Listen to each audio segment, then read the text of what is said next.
ایک فقیر تھا، اللہ والا تھا، تو وہ محنت مزدوری کرتا تھا۔ ایک دن اس نے کسی شخص کی لکڑیوں کو اٹھا کر اس کے گھر میں پہنچانے کے لیے جا رہا تھا، تو اس کے کان میں خارش محسوس ہوئی، تو اس نے چھوٹا سا لکڑی کا ٹکڑا اس نے کان میں مارنے کے بعد اس نے اس ٹکڑے کو نیچے پھینک دیا۔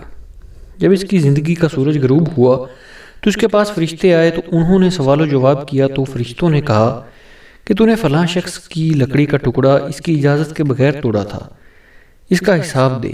تو اس نے اللہ تعالیٰ سے التجا کی کہ تو اللہ عز و جل ہے، اس کو معاف فرما دے۔ جنت میں بھیج دیا گیا۔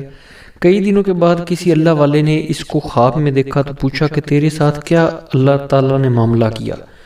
تو اس نے اپنا سارا واقعہ سنایا جو مندرجہ ذیل میں تحریر کر چکا ہوں۔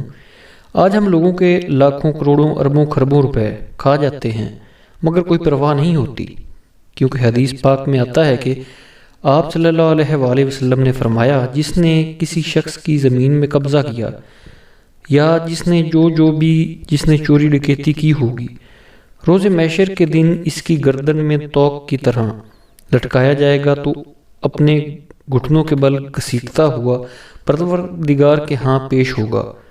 میرے کریم نبی صلی اللہ علیہ وآلہ وسلم نے فرمایا کہ رزق حلال کمانا عین عبادت ہے۔ دعا ہے اللہ تعالیٰ تمام مسلمانوں کو ہدایت عطا فرمائے، آمین یا رب العزت للعالمین۔